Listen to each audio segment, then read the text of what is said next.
ټول امیدونه ځان سره وړه. امیدونه ځان سره څنګه چې دا بې ضرره پروت دی دغه شان دی بې ضرره په دنیا کې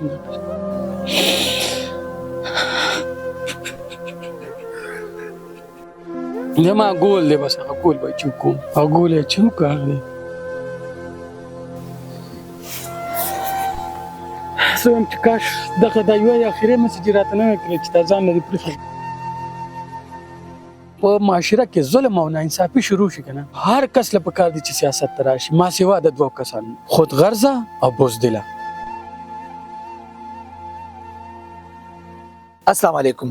د ریحان زیب په کلی کې موجود یم او زما شاته به تاسو کتلی شي د ریحان زیب قبر به هم تاسو ته ښکاري. د ننني خصوصي پروګرام کې تاسو ته د ریحان زیب د ژوند سره تړلی یو نږدې ملګری د هغه د ژوند او د هغه څومره خیالات دي د هغه د ژبې به هم تاسو ته ږدم او د ریحان زیب دا کلی دا قبر دا ټول هر څه به تاسو ته په ننني پروګرام کې ږدم. راځئ موږ سره.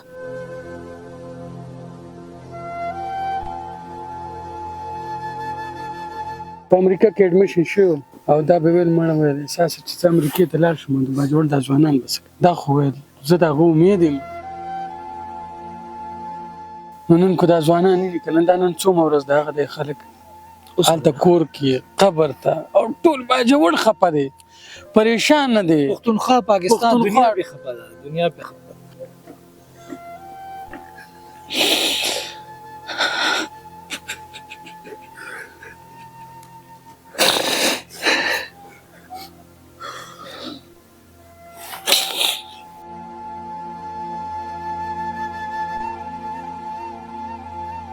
کتونکو رحمان ولی احساس را سره موجود دی. د ریحان زیب ډیر نږدې ملګری دی. ډیر ټایم یو ځای تیر کړی د دې ځای چې کوم مقامي صحافي هم دی یو خپل نوم هم لري او د ریحان زیب په کیس کې منډې تړلې هم وي. د ریحان زیب سره ډیره نږدې رشته پاتې شوې ده. د ریحان زیب ژوند دننه څنګه و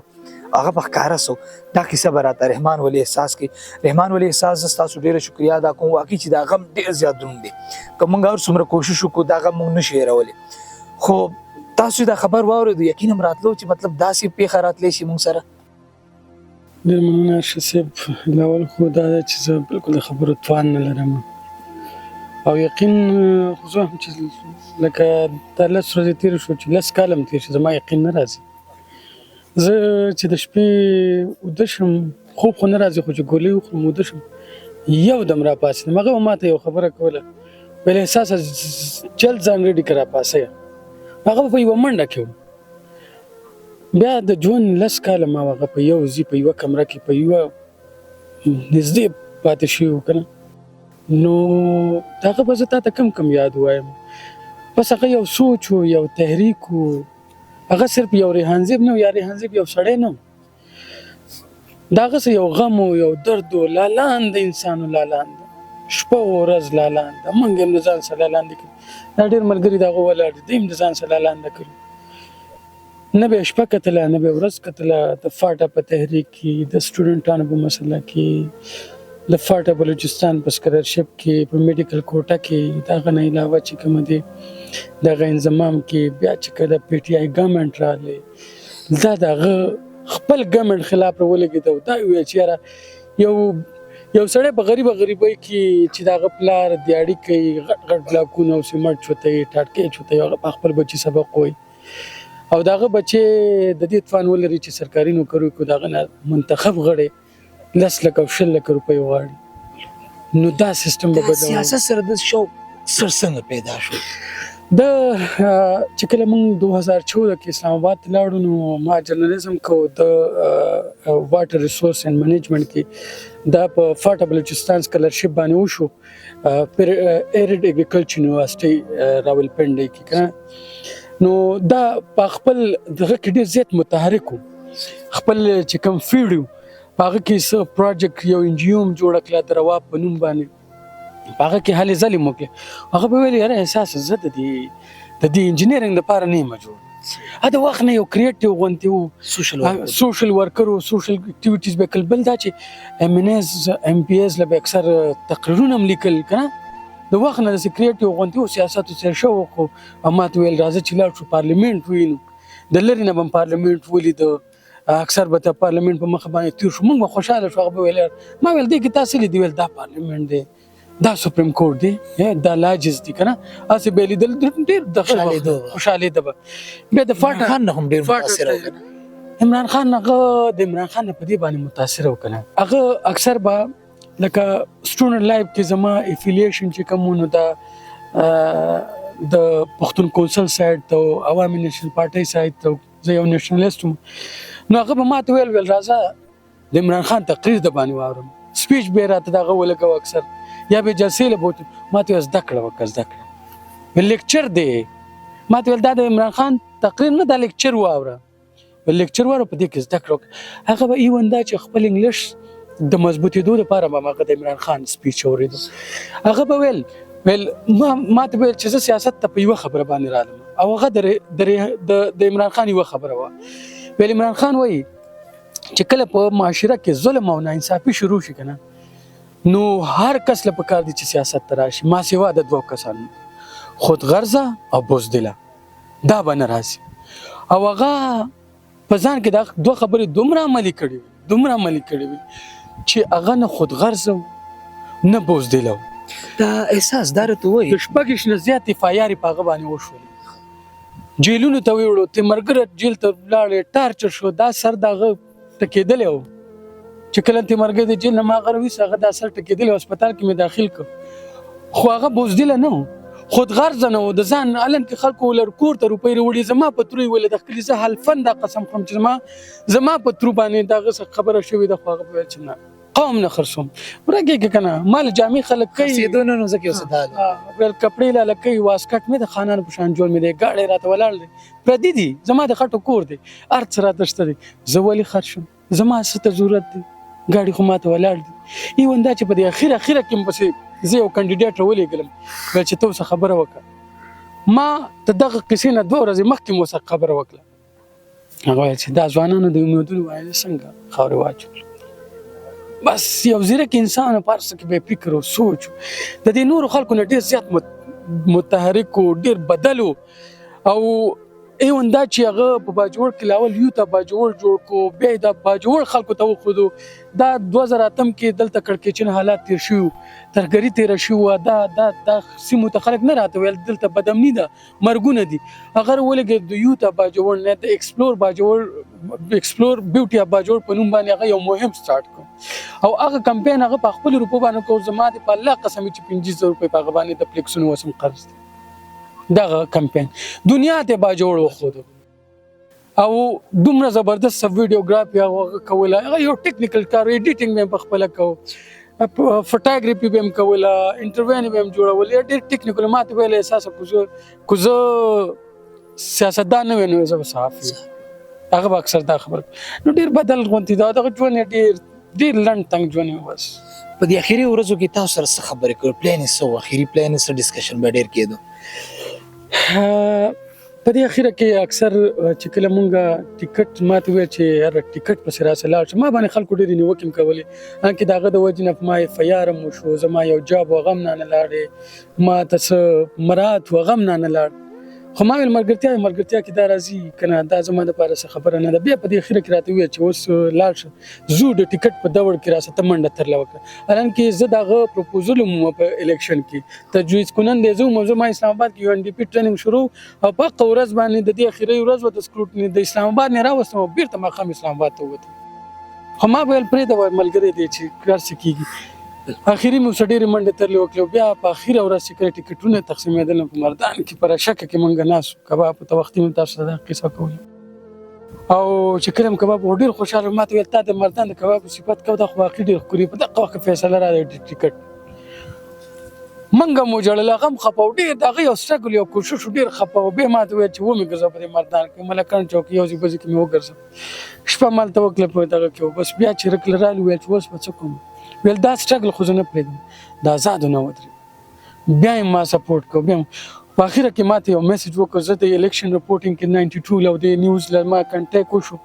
بي بي سي اردو له نو زما دا غوښه کنټیکټ وشو زه په الیکشن رپورټینګ کې بيزو شو ماته یو میسج وکړ اساسا الیکشن ته دی ودرول مزهنه دی پرې خوستم او زه خو دې په وخت راولي ویل ډیر ځان لدی پرې خم بس دا میسج نه دی دا مې د قیامت د ورځې پورې بس د زړه نه وځي دا ډېرې خبرې زما دغه شي خو دا میسج نه دی زه هم که زه داسې خبر وای نو په دې ورځ به هم داسې ودرېږم دا صحافت به ما قربان کړي.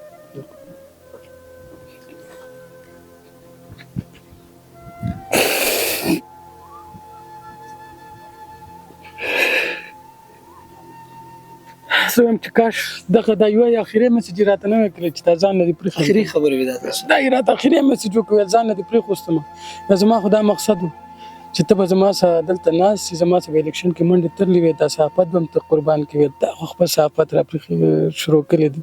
او زه دې ځان له پرېښوستم بس دا میسج چې اورم دا خبره وجنې ټول عمر زه خو ټول عمر لپاره لاړم د 11 کالو دوستانه وه بس دا خبره نه ده دا په ګولو د شوم بس چې د شپې را پاسم یو دم نیغ ودرېږم زه ما ته وایي چې بس کپړې تیار زر زر واچوه د جلتي کوه تادیب یې کوله او ویل 15 منټه کې ځان تیار کړه دا خبره مې کړه بس دا خبرې مې سته وجنې بس ډېر ګران ژوند دی بس ډېر ژوند مې بالکل لاش نه جوړ شوی دی چې کله 4 ورځې پس دیز نه کور ته لاړم نو لکه په کور چې مې جنازه وروځي خویندې او مور او پلار ورونو مې دغه شانتې حال لکه په کور چې مې جنازه ورونه یو لاش نه جوړ شوی هر څه بس یو لاش کور کې راته وایي چې بس دیز نه مو زما وجنې مې کار څه مې کوي بس زه خو یو لاش یم صرف خبرې کومه صبر را پکې نور خو لاش یم او تاسو خپله دا خبر څنګه ملاو شو دا خو د نه برداشت خبر د څنګه ملاو دا یو صحافي ملګري ما ته میسج وکړو کال یې راته وکړو او زه په خپل ریپورټینګ کې بیزي وم ما ته میسج وکړ لن کې دی دا کشمیر ته تللی و د دې نه چې رالم ما ته میسج وکړو چې زه به ستاسو که درځم مېلمانه راسه دي ما به ورته اکثر ویل ما ویل لکه 50 کور په یو کور باندې 50 مېلمانه څه شی دي هغه به ځان سره ګڼه ګوڼه ګرځوي دا یې خوښه وه نو ما به ورته ویل مال ګڼه ګوڼه به نه راولې ګورې ما تنګوي نو ما زه بیزي مې وم په الیکشن رپورټینګ کې نو ما ته ویل چې نه اوس پروګرام یې کلی و د دغه نه تللی و پاټک ته هلته د ملګرو باروس خان د پوسټرې موسټرې لګولي و دغه ته راکوشو هر چاته به راکوزېده هغه ته څه پته وه چې دا دغه جانانه سره هغه ته به د ټوپک ماشین او تومانچه ځان بد ښکارېده ویل دا الیټریټ خلک په ځان پسې ګرځوي صحیح خبره ویل زه په دې شي باندې بد ښکارم ویل په ما پسې قلمونه او کاپۍ ګرځوي نو بس هلته چې تللی ما ته یو ملګري میسج وکړو ویل چې یاره دغسې ریحان خبر یم چې څه چل شوی موبایل یې کټ کړو هغه ویل چې دا دې نه خبر نو ما چې سرچ انجن کې څنګه دغه سرچ کو بس پکې را چې ریحان فایرنګ بیا چې زه هسپتال ته ورسېدم بس بیا نیمه زه بیا وشو شوی وم بیا هغه زما دلته راوړی و زما د خپم ګاډی پرې راختې و په هسپتال کې امبولانس نو زه هلته هم دغه شوی وم خراب شوی رحمان ولي احساس واقعي چې کوم دی د ریحان زیب د درد او غم دا بالکل د نه هېر کوونکو دی خو چونکې دغه یو سوچ او امیدونه نو تاسو اراده شته چې د دغه امید سوچ او کوم مقاصد هغه مخکې تاسو بوځئ هرشه صاحب زه الله پاک په یو لوی امتحان کې اچولی یم ډېر لوی امتحان کې اچولی یم د هغه یو ټیم ما د هغه په ټیم کې زه یې ما به ورله لابینګ کوو خو ما د هغه په ګروپ کې چېرته میسج نه و کړی چې کله نه هغه تللی دی د هغه ملګري ټول ما ته بس میسجونه کوي او دغه وایي چې ګورې ته زمونږ امید یې ته زمونږ اواز یې زه کوشش کوم خو زما فیلډ بدل دی زما لاره بدل ده زه به خپل پوره کوشش کوم چې د رور چې کوم خوابونه و دا به پوره کوم د هغه په زړه یو څو ارمانونه خو انشاءالله ما د الله سره عهد کړی دی چې دا به زه پوره کوم دا میشن به ولې پوره کوم او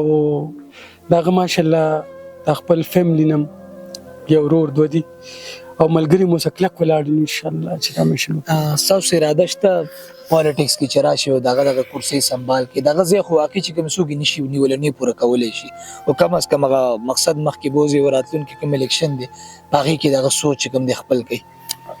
هرشد صاحب داسې ده زما د وخت سره سیاست نه ډېره زیاته کرکه کېږي او زه اکثر ملګرو ته وایم هغه خور چې په کور کې په عزت ناسته دغه مور چې په کور کې په عزت ناسته په سیاست کې هغه یادېږي او زه نه غواړم چې زما مور زما خور څوک یاده کړي زما کور ته څوک راورسېږي زما د سیاست نه ډېر نفرت دی ډېر زیات نفرت دی خو په یو لوی امتحان کې دا به زه فیصله به کوو ملګرو سره مشاورت کوو د الله نه به استقامت غواړو چې الله پاک موږ استقامت راکړي زموږ مدد وکړي زموږ نصرت وکړي او احساس صاحب دا مو وایي زموږ کتونکو ته چې دې کیس کې څومره ډیولپمنټ شوي دي ادارې څومره تعاون کوي پولیس ډپارټمنټ نور کوم لوکل کوم پالیټیشنز دي څومره کوپریشن تاسو کوي ډیولپمنټ څه دي دا د باجوړ په تاریخ کې بلکې د خیبر پښتونخوا په تاریخ کې اولنی کیس دی چې دا هایلی ډیل کیږي په دې کې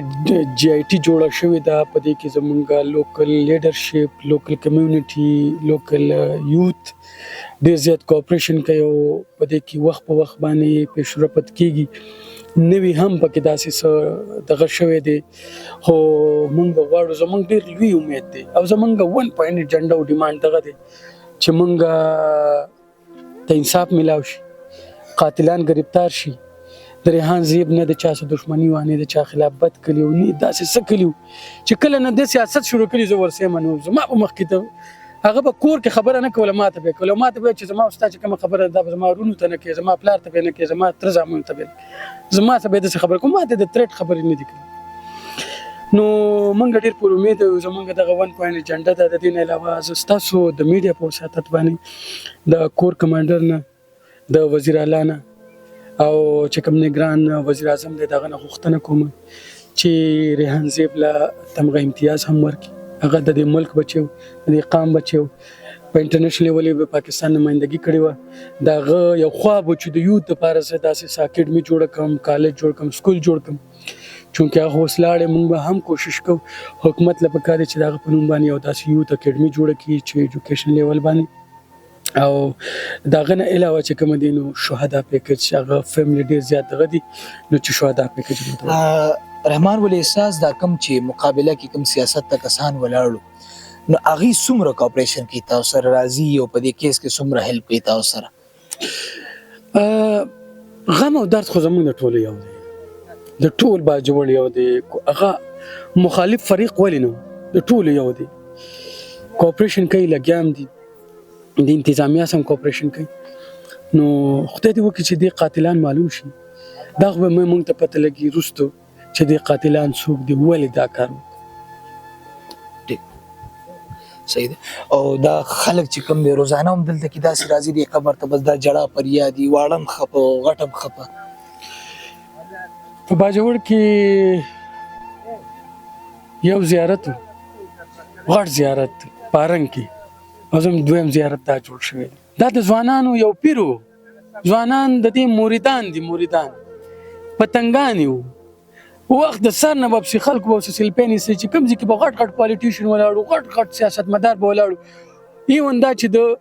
زه د دې خبرې ګوایم چې د بریسټر ګوهر کوم چې چیرمن د پاکستان تحریک انصاف زما د پر لا اله الا الله محمد رسول الله قسمی چې کله دا دغه افس ته انټر شو آلته دومره خلک بریسټر ګوهر ته راټول نشو لکه دې ته چې څون راټول شو سلپینې وسایستل. د خلکو اساسي فطرتي یو مینه ده، څنګه چې د باچا خان د پټو او د عمران خان سره د خلکو د قشان د فطرتي مینه و. دا د خیبر پختونخوا یو بل عمران خان بس سټایل دغه شرټ دغه ارس کافي بم کول، هغه خبرې بم دغه وي، د ویختو سټایل د مخ سټایل ارس عمران خان وړو به جونیئر عمران خان. تاسو سره ډیر زیات ټیم تیر کړی دی او د ژوند هغه لمحات یو سره تړلې دي او دا چې ته سمل یو ځان لې نو تاسو څه داسې ډیر را یادېږي د ریحان زیب؟ ریحان زیب اکثر ما هغه ډیر جنگونه کول، خو زما دغه جنگ بسونه 2 منټه یا 3 منټه نو زه بس زه وایم چې کاش یو جنگ را سفل کړی بس د کم په زړه ارمان دی یو جنگ را سفل کړی بس دا مې اخیری جنگ اوسه کړی چې دام نه نتلې خپوزم ته خبر راغلی بس په زړه باندې ډیر زیاته. څومره ټایم مخکې د مرګ نه مخکې ملاقات شي؟ څو ورځې څومره منټ؟ 2 ورځې مخکې. اخیری ملاقات کې څه ډسکشن شو؟ اخیری ملاقات کې مې منتدا ویلو چې بس کینه ما ویل پیسې هم دله د یو کاندیډیټ نه لمه ارڅ درله کومه کینه بس الیکشن نه پارټۍ ته به دې پوزیشن هم جوړ شي، څوک به نه وایي چې د پارټۍ خلاف بغاوت. ما ته چې دا یوت په ماپسې ولاړ دی زه به دې له څه جواب ورکوم، دې له ته جواب ورکړه کنه زه به پیسو خرج شم بس دغه خبره. یو خوددار انسان غریب خو خوددار. ډیره مهرباني ستاسو. کتونکو دا غیر چاپیره تاسو څومره ملګري نه دا ټول د دې باجوړ د دې خواوش علاقې د دې خلک راغلي دي او بالکل چې کوم د ریحان زیب د قبر نه یو زیارت سات شوی د ټولي مریدان دي، واړه هم جاړي غټ هم جاړي، ټول کله ولس چې کوم د خپه دغه په مرګ باندې واقعي ریحان زیب یو داسې ځوان او داسې د مینې د امن پیغام د دنیا ته ورکړو چې هغه نه هېرېدونکی دی او واقعي چې ریحان زیب کومو هغه په 2-3 روپو باندې خرڅېدو نه، هغه یو داسې نظریه اخیستلی نه شو چې پای کې کرپشن شامل و، پای کې غلط سوچ شامل و. ریحان زیب خرڅېدو نه،